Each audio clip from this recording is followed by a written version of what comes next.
Hello students, कैसे हैं आप। पिछले वीडियो में मैंने डेमोक्रेटिक राइट्स इस चैप्टर के कुछ प्रमुख short answer type question discuss आपसे किया था। आज हम एक बार फिर इस चैप्टर के कुछ महत्वपूर्ण लॉन्ग आंसर टाइप क्वेश्चन आपसे डिस्कस करने वाले हैं, जो आपके एग्ज़ाम के लिए काफ़ी महत्वपूर्ण साबित हो सकता है। पिछले वीडियो में हमने इस चैप्टर के 13 क्वेश्चन आपसे डिस्कस किया था। क्वेश्चन नंबर 14 है, why do we need rights in a democracy. लोकतंत्र में हमें अधिकारों की ज़रूरत क्यों होती है, और what are the importance of rights in a democracy. लोकतंत्र में अधिकारों का क्या महत्व है। आंसर है, we need rights in a democracy because of the following reasons. निम्नलिखित कारणों से हमें लोकतंत्र में अधिकारों की ज़रूरत पड़ती है। First, in democracy rulers are elected by the people, so people must have the right to vote and right to be elected. लोकतंत्र में जो शासक होते हैं वो जनता के द्वारा चुने जाते हैं, इसीलिए ये ज़रूरी है कि लोगों को वोट देने का अधिकार हो और चुने जाने का भी अधिकार हो। अगर ये अधिकार नहीं होगा तो फिर लोकतंत्र में इलेक्शन कैसे हो पाएगा, उसको कौन चुनेंगे और किसको चुनेंगे। इसलिए ये बहुत ज़रूरी है। दूसरा है, in a democracy for democratic elections to take place it is necessary that citizens should have the right to express their opinion from form political parties and take part in political parties. तो लोकतंत्र में जो democratic election होता है उसके लिए ज़रूरी है कि सिटीजन्स के पास अपने जो विचार है उसको अभिव्यक्त करने की स्वतंत्रता होनी चाहिए। अगर लोकतंत्र में विचार व्यक्त करने की स्वतंत्रता नहीं होगी तो फिर कोई भी व्यक्ति सरकार का विरोध नहीं कर पाएगा, और जब सरकार के गलत नीतियों का विरोध नहीं होगा तो फिर किसी दूसरे पार्टी के लिए कोई जगह नहीं बन पाएगा। तो सबसे पहले ज़रूरत यह है कि लोगों के पास विचार व्यक्ति की स्वतंत्रता हो, उसे पॉलिटिकल पार्टीज बनाने का अधिकार हो, साथ साथ पॉलिटिकल पार्टीज के कार्यक्रमों में भाग लेने का अधिकार होना चाहिए।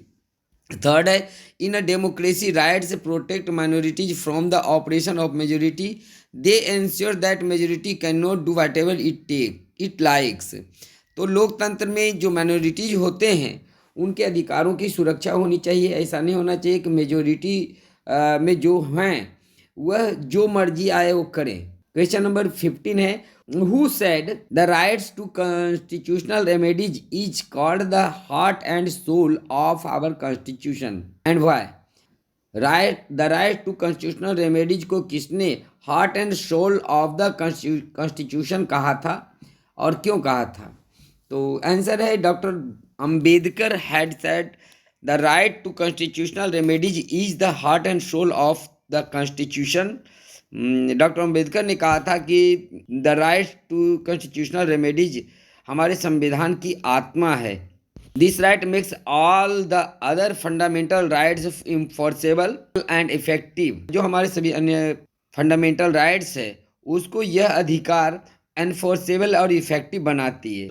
If any fellow citizens, private bodies or by the government, any of our rights are violated, we can seek remedies through the courts। अगर हम हमारे अधिकार को कोई व्यक्ति, प्राइवेट संस्था या फिर सरकार ही उसका वायलेशन करते हमारे अधिकार का, तो हम कोर्ट के थ्रू उसका रेमेडीज पा सकते हैं इस अधिकार के द्वारा। क्वेश्चन नंबर 16 है, describe the condition of citizens rights in Saudi Arabia. Saudi Arabia में नागरिकों के क्या अधिकार हैं इसका वर्णन करें। आंसर है, citizen rights in Saudi Arabia. Saudi Arabia के सिटीजन राइट्स, फर्स्ट है, the country is ruled by a hereditary king and people have no role in electing or changing their rulers. Saudi Arabia में एक आनुवंशिक राजा राज करता है, इसीलिए वहाँ किसी भी व्यक्ति को इलेक्ट करने का या रूलर को बदलने का अधिकार नहीं है। दूसरा है, the king selects the legislature as well as the executive, he appoints the जजेज and can change any of their decisions. जो राजा होता है वह लेजिस्लेचर और एग्जीक्यूटिव दोनों का चयन करता है। वही जजों को भी चुनता है और उसको जब चाहे उनके निर्णय को बदल सकता है। ऐसी स्थिति में जो होल सोल पावर है, जो राजा है उसके पास सेंट्रलाइजेशन ऑफ पावर है, जो एग्जीक्यूटिव, लेजिस्लेचर एंड जुडिशरी, तीनों ही शक्तियों का सेंट्रलाइजेशन राजा के हाथ में है। तो मोनार्किज्म में ऐसा ही होता है, डिक्टेटरशिप में भी ऐसा ही होता है कि एग्जीक्यूटिव, लेजिस्लेचर और जुडिशरी तीनों ही पावर राजा के हाथों में केंद्रित होता है। थर्ड पॉइंट है citizens can not form political parties और एनी पॉलिटिकल ऑर्गेनाइजेशंस। जो वहाँ के लोग हैं, नागरिक हैं, वह किसी भी तरह के राजनीतिक पार्टी या राजनीतिक संस्थाओं का निर्माण नहीं कर सकते। Media can not report anything that the monarch does not like. जो मीडिया है वह ऐसा कोई रिपोर्ट नहीं छाप सकता जो राजा को अच्छा ना लगे। फोर्थ है there is no freedom of religion, every citizen is required to be Muslim residents, non Muslim residents can follow their religion in private but not in public. तो वहाँ कोई भी गैर मुस्लिम अपना धर्म सार्वजनिक रूप से नहीं निभा सकता। जो गैर मुस्लिम हैं वह अपने बंद कमरे में ही अपने रिलीजन को मान सकते हैं। फिफ्थ है women are subjected to many public restrictions, the testimony of one man is considered two women. वहाँ पर औरत को बहुत सारे प्रतिबंधों का सामना करना पड़ता है। दो औरत के वोट का वैल्यू मर्द के एक वोट के वैल्यू के बराबर वहाँ होता है। 17 क्वेश्चन नंबर है what was the basic reason for the ethnic massacre in Kosovo, और write about the ethnic massacre in Kosovo. Kosovo में जो एथनिक मसाकर हुआ था, नरसंहार हुआ था, उसके बारे में लिखें वो क्या था, और एथनिक मसाकर कोसोवो के बारे में लिखें। आंसर है Kosovo was a province of Yugoslavia before it's split. Kosovo Yugoslavia के स्प्लिट होने से पहले एक प्रोविंस यानी एक राज्य हुआ करता था। In this province the population was overwhelmingly ethnic Albanian but the entire country shrubs were in majority. तो सर्बिया में जो सर्ब थे पूरे देश में वो मेजोरिटी में थे, जबकि कोसोवो में एथनिक अल्बानियन ग्रुप के लोग बहुमत में थे, मेजोरिटी में थे। Narrow minded SERB nationalist Milosevic had won the elections. एक संकीर्ण मानसिकता वाले व्यक्ति, राष्ट्रवादी में नेता मिलोसेविक वहाँ इलेक्शन जीता। His government was hostile to the Kosovo Albanians, he wanted to serve to dominate the country and many Serb leaders thought that ethnic minorities like Albanians should either leave the country or accept the dominance of the Serbs। तो जो Milosevic था उस government के कई अधिकारी, कई जो नेता थे, उनका मानना था कि पूरे देश पर सिर्फ सर्व जनजाति के लोगों का अधिकार होना चाहिए, सारे राजनीतिक अधिकार उन्हीं के पास होना चाहिए, डोमिनेशन उनका होना चाहिए, और जो अल्बानियन जैसे जो माइनॉरिटीज के लोग हैं वह उनके डोमिनेशन को या तो स्वीकार करें या फिर देश को छोड़कर चले जाएं। The massacre was being carried out by the army of their own country under a democratically ruler Milosevic.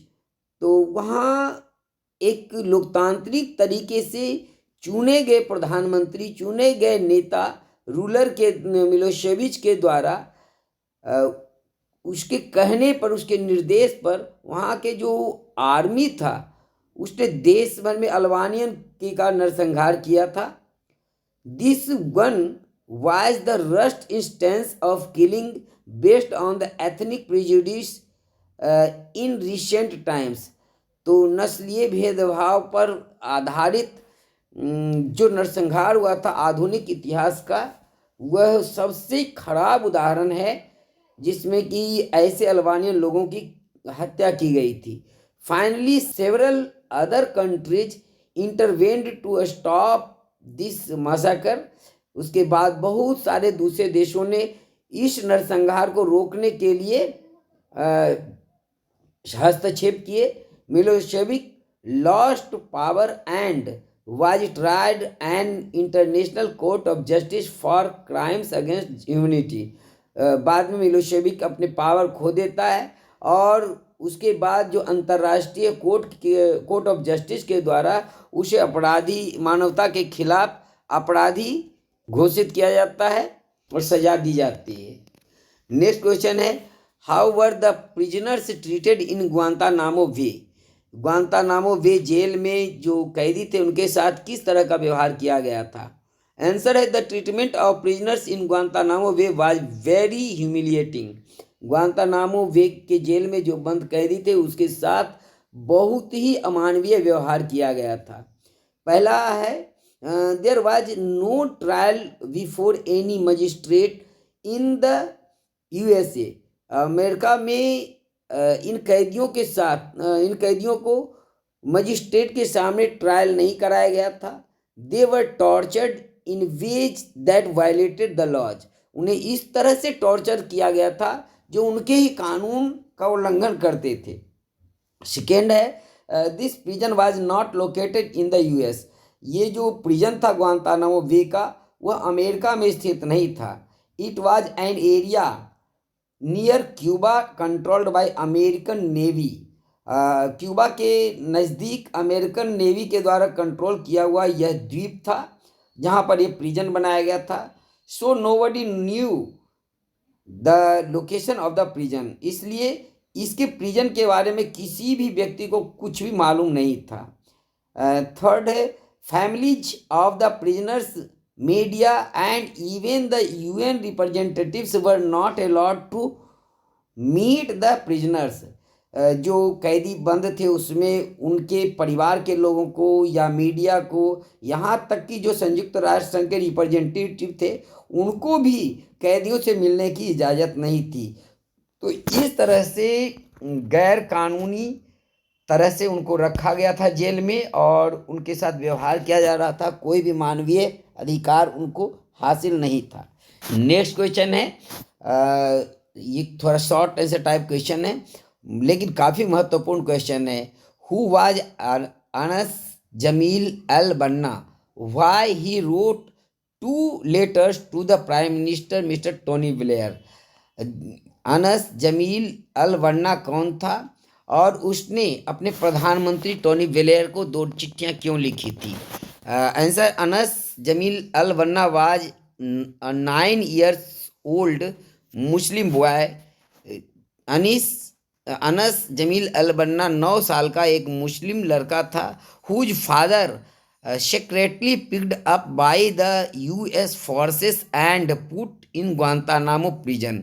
जिसके पिताजी को गुप्त रूप से उठा लिया गया था और उसे यूएस फोर्स के द्वारा उठा लिया गया था, अमेरिकन सेना के द्वारा उठा लिया गया था और उसे ग्वांतानामो बे प्रिजन में बंद कर दिया गया था। तो इसी कैदी का बेटा अनस जमील अल बन्ना था। He wanted to know why, यहाँ छूट गया एक word, why his father is in Guantanamo prison. वह यह जानना चाहता था प्रधानमंत्री से कि आखिर उसके पिता को ग्वांतानामो प्रिजन में क्यों बंद किया गया है, जबकि while his father was innocent and a good man, जबकि उसके पिता एक निर्दोष व्यक्ति थे और एक अच्छे व्यक्ति थे। नेक्स्ट क्वेश्चन है, who was Batista Hoxha and इट्स what happened in April 1999 in Kosovo.